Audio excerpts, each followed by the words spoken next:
ব্যক্তিগতভাবে আমি কখনো কারো সম্পর্কে কিছু বলতে চাই না। একজন আপুর ডিভোর্স নিয়ে কয়েকদিন যাবত এত বেশি মাতামাতি হচ্ছে ফেসবুকে। এই বিষয়টা নিয়ে প্রথমে আমি এতটা গুরুত্ব দিই না, তবে এখন সত্যি অনেক বেশি খারাপ লাগতেছে আপুটার জন্য। ওনার ভিডিও আমার তেমন বেশি দেখা হয় না, তবে প্রেগনেন্ট অবস্থায় কিছু কিছু ভিডিও এত বেশি ভাইরাল হয়েছে যে কয়েকবার চোখে পড়েছিল। তারপর থেকে ওনার ভিডিও আরো বেশি আমার দেখতে ইচ্ছে করে না, তাছাড়া আমি দেখি। এখন তো কয়েকদিন যাবত এত বেশি মাতামাতি হচ্ছে ওনাদেরকে নিয়ে। সাংবাদিকরা যে ওনাদের কাছ থেকে ইন্টারভিউ নিচ্ছেন, ওনার হাজবেন্ড লাইভে এসে কান্না করতেছে। আসলে একটা মেয়ে ভালোবেসে বিয়ে করার পর যদি তার বিচ্ছেদ হয়, এই বিষয়টা মানা তার জন্য কতটা কষ্টের। ফ্যামিলির বিরুদ্ধে যে যদি কাউকে বিয়ে করে তার কাছে অবহেলিত হয়, এর চাইতে কষ্টের আমার মনে হয় কিছুই থাকে না। ওনাকে দেখে আমি প্রথমে ভেবেছি যে ওনাদের যেহেতু দুটো বাচ্চা রয়েছে, কেন উনি ডিভোর্সের মতো এত বড় সিদ্ধান্ত নিলেন। কিন্তু ওনার জায়গায় ওনাকে রেখে যদি বিচার করা হয়, তাহলে দেখা যায় যে উনি কতটা অত্যাচারিত হয়েছে। বিয়ের আগে বাবার বাড়িতে বাবা মায়ের কাছে একটা মেয়ে যতটা যত্নে থাকুক না কেন,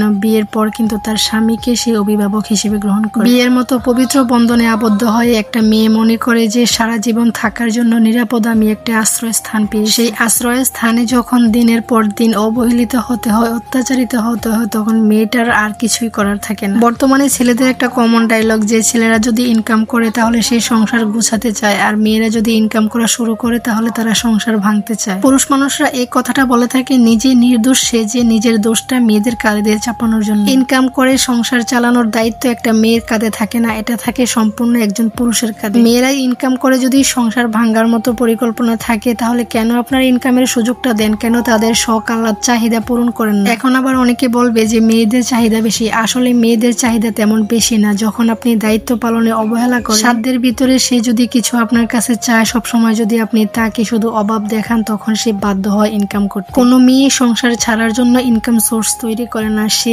চায় যে আমি যদি ইনকাম করি তাহলে অবশ্যই আমার হাজবেন্ডের কিছুটা স্বস্তি হবে। একটা মেয়ে মনে করে আমার যদি অল্প কিছু ইনকাম থাকে তাহলে আমরা দুজন মিলে দুজনের ইনকাম দিয়ে খুব ভালোভাবে চলতে পারবো। বিয়ের পর থেকে নিয়ে মৃত্যুর আগ পর্যন্ত একটা সংসারকে আগলিয়ে রাখা শুধু একজন মেয়ের দায়িত্ব, ছেলেদের কি কোনো দায়িত্ব থাকে না? আমি তো মনে করি একটা সম্পর্ক বহুদূর এগিয়ে নিয়ে যাওয়ার জন্য স্বামী স্ত্রী দুজনেরই সমান তালে ভূমিকা রাখা প্রয়োজন। বিয়ের মতো পবিত্র বন্ধনে আবদ্ধ হয়ে যখন একটা মেয়ে আপনার লাইফে আসবে, তখন সে আপ্রাণ চেষ্টা করবে আপনাকে ভালো পথে রাখার জন্য, নিজে ভালো থাকার জন্য। মেয়েটা সবসময় চাইবে যে আমার হাজবেন্ড আমার থাকুক, আমার সংসারের প্রতি মনোযোগী হোক, খারাপ নেশায় যেন সে আসক্ত না হয়। একটা মেয়ে যখন তার নিজের চাইতে বেশি তার হাজবেন্ডকে ভালোবাসে, তখনই সে চায় আমার স্বামী আমার থাকুক, আমার স্বামী খারাপ কাজে লিপ্ত না হোক, আমার স্বামী বাজে কাজে আসক্ত না হোক। এই সমস্ত খারাপ কাজগুলো থেকে যখন একটা মেয়ে তার হাজবেন্ডকে বিরত রাখতে চায়, তখন সে হয়ে যায় খারাপ স্ত্রী। একটা মেয়ে তার হাজবেন্ডকে তখনই সন্দেহ করে যখন সে চায় সারা জীবন আমার হাজবেন্ড আমার থাকুক, তাকে নিয়ে আমি সারাটা জীবন কাটিয়ে দিই। একজন স্ত্রী যখন তার স্বামীর অপছন্দনীয় কাজের উপর বিরুদ্ধাচরণ করে, তখন সেই স্ত্রীর উপর অপবাদ আসা শুরু করে। হয়তো সে পরকীয়ায় লিপ্ত হয়েছে,